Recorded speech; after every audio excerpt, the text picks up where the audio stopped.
আপুনি সাংবাদিকসকলক তলৰ শ্ৰেণী বুলি কৈ আপুনি যি তাচ্ছিল্য কৰিছে তাৰ বাবে আপুনি ক্ষমা খুজিব লাগিব। যি কৈছে যে সাংবাদিকসকলক তেওঁ তলৰ শ্ৰেণীৰ মানুহৰ লগত কথা নাপাতে, আপুনি কিমান ওপৰৰ শ্ৰেণীৰ মানুহ। মন্ত্ৰী জয়ন্ত মল্ল বৰুৱাই আজি সাংবাদিকসকলক মাতি নি যেনেকৈ অপমান কৰিলে এয়া সঁচাকৈ গৰিহণাৰ যোগ্য। এগৰাকী মন্ত্ৰী হয়, অসম চৰকাৰৰ কেবিনেট মন্ত্ৰীৰ মুখত এনেকুৱা শব্দ আমি শুনিবলৈ পাই আচলতে সঁচাকৈ লজ্জাবোধ অনুভৱ কৰিছো।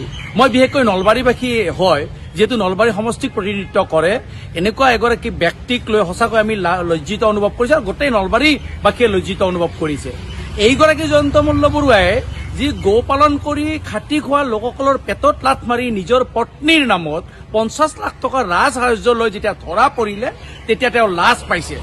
এতিয়া কি হ'ল, এতিয়া যেতিয়া তেওঁ গিৰগাঁও তেওঁৰ নামত যেতিয়া গৰুখতি লৈ যোৱা গিৰগাইবিলাক যেতিয়া অন্তৰ্ধান হোৱা গিৰগাই তেওঁৰ তাত পলাই পৰিলে তেতিয়াও তেওঁ লাজ পায়। আজি কৈছে যে সাংবাদিকসকলক তেওঁ তলৰ শ্ৰেণীৰ মানুহৰ লগত কথা নাপাতে, আপুনি কিমান ওপৰৰ শ্ৰেণীৰ মানুহ সেই কথা আপুনি প্ৰথমতে স্পষ্ট কৰক জয়ন্ত মল্ল বৰুৱা ডাঙৰীয়া। আমিও জানো, ৰাইজে জানে, গৰু চুৰি কৰিব পৰা ব্যক্তি এগৰাকী কিমান তলৰ শ্ৰেণীৰ বা কিমান ওপৰৰ শ্ৰেণীৰ মানুহ ৰাইজে ভালকৈ বুজি পায়। সেইকাৰণে মই আপোনাক কৈছো, আপুনি অনতি পলমে 24 ঘণ্টাৰ ভিতৰত সাংবাদিকসকলৰ ওচৰত, সাংবাদিকজনৰ ওচৰত বিনা চৰ্তে আপুনি ক্ষমা খুজক, নহলে কিন্তু আপোনাৰ বিপক্ষে যে অসমৰ ৰাইজে জাগি উঠিছে সেই কথা আপুনি ভালকৈ দেখা পাব।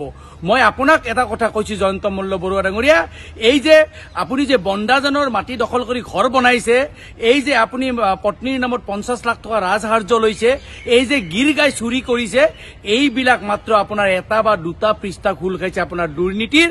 সম্পূৰ্ণ কিতাপ খুলিবলৈ এতিয়াও বাকী আছে। সেইকাৰণে সাৱধান কৰি দিছো জয়ন্ত মল্ল বৰুৱা, অনতি পলমে সাংবাদিকগৰাকীৰ ওচৰত আপুনি ক্ষমা বিচৰক। আৰু আপুনি গো পালন কৰা লোকসকলৰ যে পেটত লাথ মাৰি যে 50 লাখ টকা যে আপুনি আত্মসাৎ কৰিব বিচাৰিছে, আপুনি যে প্ৰতি লিটাৰ গাখীৰৰ নামত 5 টকাকৈ দিয়া বুলি কৈ যে আপোনালোকৰ চৰকাৰখনে যে গো পালকসকলৰ পৰা যে পেটত লাথ মাৰি যে আপোনালোকে কোটি কোটি টকা যে আপোনালোকে আত্মসাৎ কৰি আছে, তাৰ উত্তৰ দিব লাগিব।